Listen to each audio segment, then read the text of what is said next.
Yes, pomp and circumstances. Pomp and circumstances. That's what we have arrived on today on the February 26th, 2025, day of our Lord. Pomp and circumstances. Welcome, everybody. Welcome, welcome, welcome, welcome. I am glad you are here and at the Amazing Grace Sports Network on a Wednesday. Amazing Grace, what do we have? We call it Sports Wednesday on the Amazing Grace Sports Network. And we talk about, well, today we're talking about the Celtics.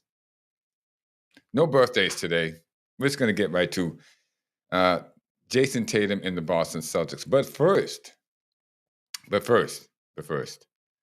let's indulge ourselves in prayer because the world is in turmoil, supposedly, but it's not. It's always the same world that it has been, just as crazy and confused. But let's get to it. What we have here, we have Prayers for Victory in Spiritual Warfare by Tony Evans. And we are at the end of chapter 2 of Maintaining a Spiritual Perspective. Now, we have put on the belt of truth. We have put on the breastplate of righteousness. We have put on the shoes of peace. We have taken up the shield of faith, and we have put on the helmet of salvation. And we have taken up the sword of the Spirit. So now we are ready for victory. And here it is.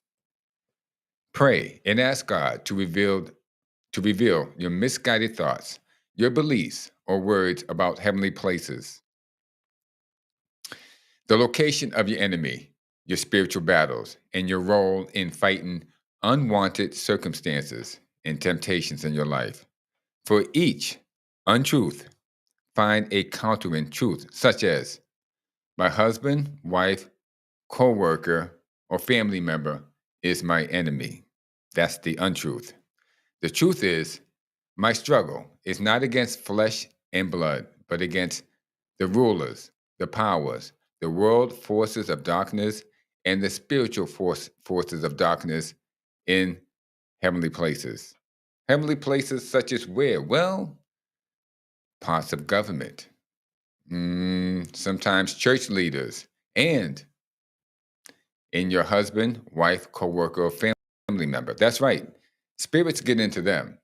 And you think you are fighting against them, but you're not really fighting against them. You're fighting against a spirit that has made a home in them, that is trying to ruin them and your relationship with them. So remember, your fight is a spiritual one, not a flesh and blood one.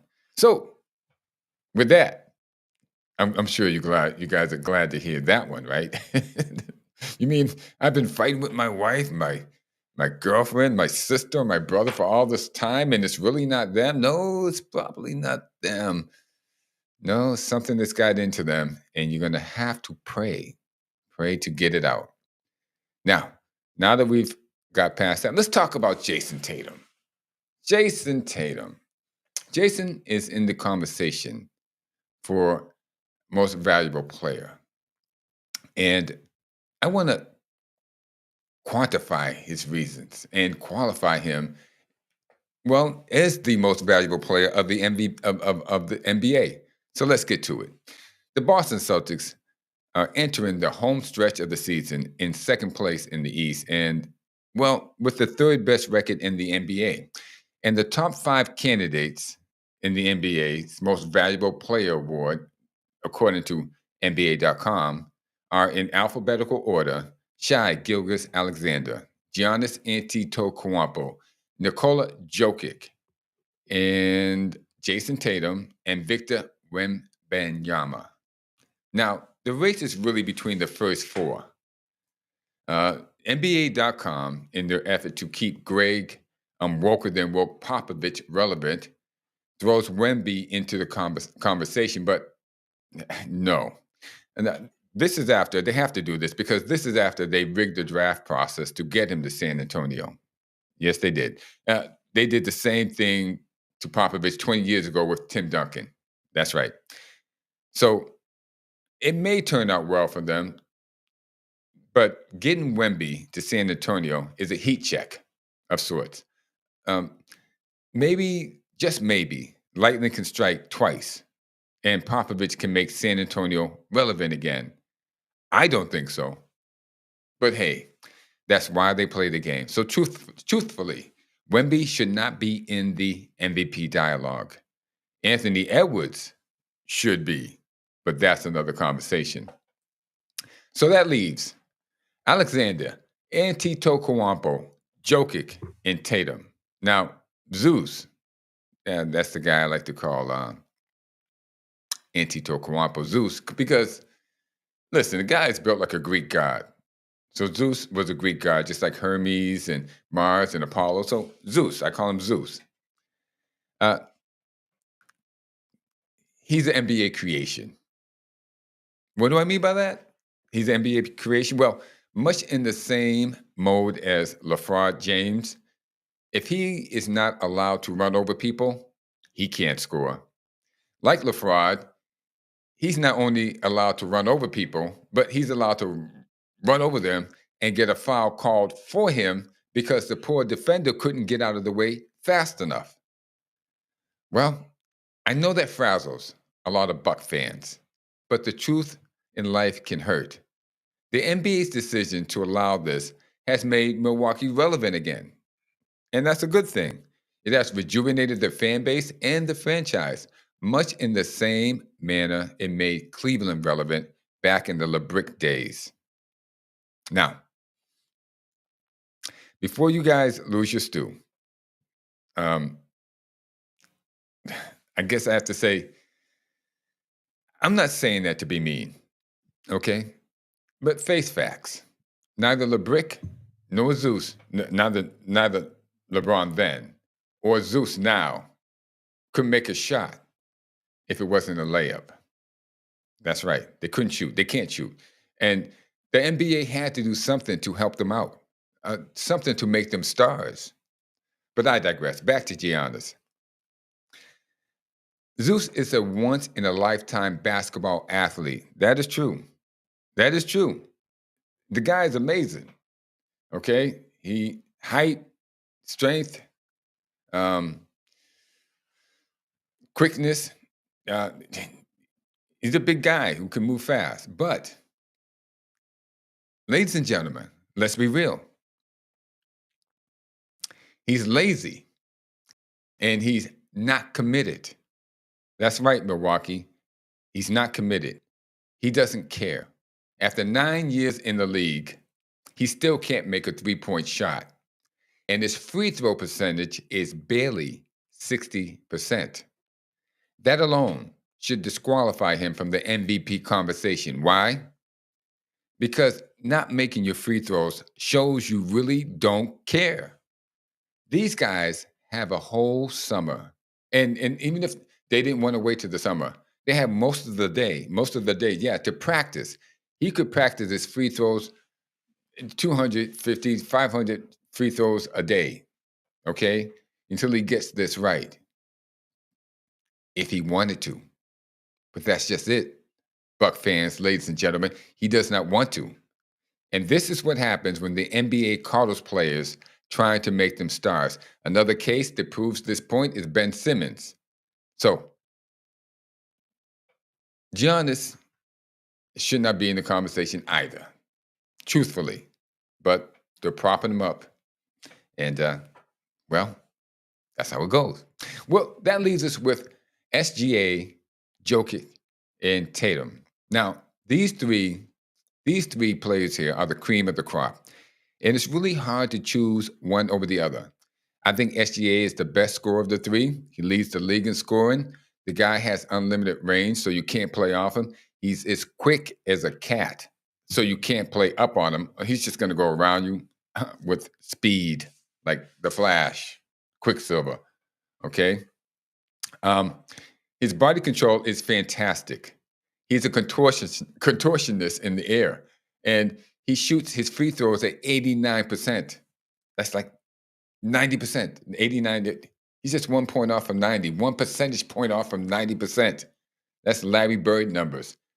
That's unbelievable for a guy scoring, I think it's 34 points a game. This kid is fantastic, unbelievable. OKC Thunder struck gold, and nobody knew. I don't. He wasn't a number one pick. I think he was picked in the first round, but he was traded from. He was picked by another team and traded to OKC. Wow, what a find this kid was. Anyway, SGA makes scoring look easy. I mean, real easy. And if you watch this kid, you're just looking at him going like, "Oh gosh," because it's really nothing he can't do. Okay, but eh, on defense, he's somewhat of a liability for an MVP candidate. He's average at best, which is understandable, totally understandable for two reasons. He is tall, but he is slim, which means he gets bullied underneath by stronger guards when they get him down low. And number two, he expends so much energy on offense that defense has to take a back seat. There's no way he could play both ends of it. You know, I've never seen anybody be able to do that other than Michael Jordan. And well, that's just one of a kind. You're not going to get that in anybody just because they can score 34 points a game. You're not going to get defense that's on the same par as that. So I understand that. But he's not like LeBron. He doesn't take the game, he doesn't take defense off so he can score on offense. He actually tries to play defense. Okay. So he's trying, but he's just not good at it yet. Time will tell. He can get better, of course. Well, that just leaves Jokic and Tatum. Now, Nikola Jokic is a center, and he averages the least amount of field goals of the four. That means he puts up less shots than any of the previous four. Okay. But he still puts up 29 points per game. So you can see his field goal percentage is pretty high. Okay. He has the best 3-point average in the league at 44%, averaging five of those a game. Okay. He's the most efficient player in the league. Jokic is a legitimate stat sheet stuffer. He's third in rebounds, third in points per game, second in assists, and third in the league in steals. But Nicky's his defense is a little bit suspect. I mean, what do you expect, right? The guy is 6'11" and weighs about 300 pounds. 300 pounds does not translate into quick or being a quick leaper. No, Jokic is crafty. He's very crafty. He plays position defense and he cuts off angles, and that's adequate. That's more than adequate. Okay, but for an MVP, I want better than adequate, which leaves Jayson Tatum as my choice for MVP. Now you're probably saying, why Jayson Tatum? He doesn't lead the league in anything. But as I've gone down and I've listed what players are good at and what players aren't good at, there's an unevenness to most of their game. Okay. Um, if you want to know something, Giannis, for the most part, plays pretty good defense. Okay. But he falls down when it comes to uh, being able to make a free throw or a 3-point shot. SGA is the best offensive player in the league, but his defense is suspect. It's not that bad. He tries. Let's put it that way. Okay. And then we have Jokic, um, stat stuffer, supreme, unbelievable.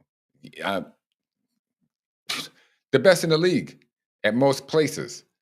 But his defense is, well, what do you expect for somebody who's 6'11" and 300 darn pounds? Okay. He's not going to be that quick or that fast. And so he leaves a little something to be desired there. That's why. Why Jayson Tatum? Now we're coming down to it. Jayson Tatum, he doesn't lead anything, doesn't lead the league in anything, not even in the top 3 stat of anything. And you're right. Okay. That might be a concern. I'm sure you guys say, see, he doesn't lead in points, he doesn't lead in rebounds, he doesn't lead. Yes, okay, great, okay. But hear me out. Jayson Tatum is the most versatile of the 5 and can still fill up a stat sheet At 6'10", that's right, he's 6'10", 230 pounds.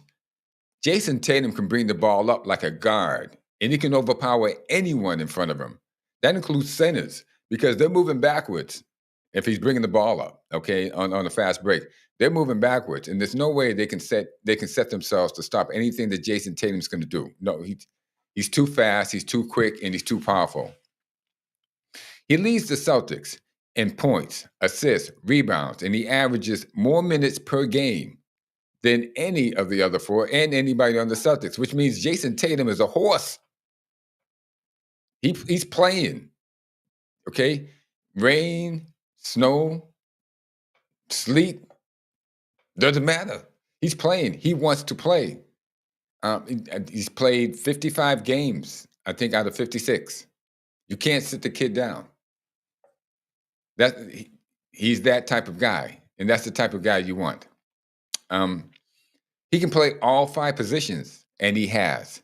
He can guard all 5 positions, and he has. He has the most 3 points made of the 5. He is a threat from the outside and the inside. He can drive and finish or drive and kick. He can make any shot. We all know Jokic is a great passer, but Tatum is an above-average passer. He's not as flashy as Jokic, but he always makes the right reads. Best of all, Tatum is not a ball-dominant scorer. He is not expected to score as much as he is expected to make the right read on defense and get the ball to the right player. And even then, he's still averaging 20.9, 26.9, which is 27 points per game. And at 26 years old, Jayson Tatum is just coming into his prime. He has just really figured out how to win in the NBA. So that's why he's my MVP. And not only that, if I had to pick between Alexander, Antetokounmpo, Jokic, Tatum, and Wembanyama to start a team right now, Tatum would be my pick. And I'm not making that pick based on him being a Celtic. No. He has the speed, he has the size, he has the quickness. He can up-tempo, he can slow down. He can pick and roll, pick and pop, outside, inside. He can play defense. He can play offense at a high level from any spot on the court, and he can play defense at a high level on anyone on the court. And like I said, he likes to play every day. And you got to like a guy who likes being where he's at. What do I mean by that? Let me find this clip here. This is Jayson Tatum when they were talking about the Luka Doncic trade and, well, the Los Angeles Lakers. What did he have to say about that? Let's find. What can means for a team like Lakers or for those kids to see a big star like Luka playing for the Lakers? I don't know. I know a lot of kids watch the Celtics play. You know, I'm not a little kid anymore, so I don't really watch the Lakers play. Well, if Jokic say he's a big Nuggets fan and SGA say he's a big OKC fan, well, these are the kind of guys you want. And Jayson Tatum is the kind of guy that any team would want. You can build around this guy. You can do anything with him. That's unbelievable. He's an unbelievable player. And he's my choice for the MVP, most valuable player of the NBA right now. And ladies and gentlemen, that's my show today. Shout out to all the Boston Celtics fans out there. Because as I watch the Celtics on TV when they travel, you know, not at the Boston Garden, of course, but as they travel around the country, you guys show out. I mean, really. Sometimes it's hard to tell who's the home team. Atlanta, okay, Brooklyn, Chicago, Detroit, Miami, Minnesota, New Orleans, Orlando, Utah, Washington, D.C. Like I said, sometimes it's really hard to tell who the home team is because Celtics fans are there in such great numbers. The team travels well, and I don't think the rest of the country knows how much. I think a lot of cities do because when the Celtics come to your town, you're like, where did all these guys come from? But they're a popular team, and they're well liked. And Jayson Tatum is one of the reasons why they're well liked because he's not out there starting noise. He keeps everything about basketball. He's a guy who just eats, sleeps, drinks. Well, we know he doesn't that okay, but he concentrates on that. He's improved every year he's been in the league, and the guy's dominant. He's a dominant force in the NBA right now. So, but shout out to all the Boston Celtics fans out there because you keep it real. And remember, like, comment, subscribe if you like the content. Thank you for coming.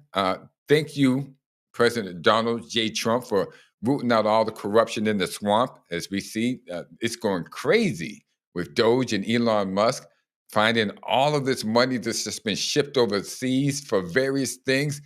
Why us taxpayers have been paying it, and they couldn't get enough of our tax money. They kept saying they wanted more, more, more, more, more. Well, now that's ending. Hallelujah. Okay. Thank you for that whole crew. Matter of fact, thank Patel, the whole crew, Bondi, the whole crew, because you guys don't even take days off. There's no days off. And Saturday, Sunday, you guys are still at work, uncovering corruption and unveiling it and putting it out there for the whole American public to see. God bless America. And thank you, Jayson Tatum, for being a great player. And thank for the MVP. And Peyton Pritchard. I want to mention Peyton Pritchard. Can we get Peyton Pritchard for for six man? He definitely deserves it. Yeah. Peyton Pritchard for six man. The guy's good. He's averaging 20 points a game coming off the bench. Well, not quite 20 points a game, but he's getting 20 points a game many a time coming off the bench. And that's crazy. So listen, ladies and gentlemen, I will see you Saturday. Have a good week. Have a good rest of the week. Eat, sleep, drink, and pray. Eat, sleep, drink, and pray. God bless America. Let's go, everybody. Do your part. Pick up trash and put those carriages back. Let's make America great again.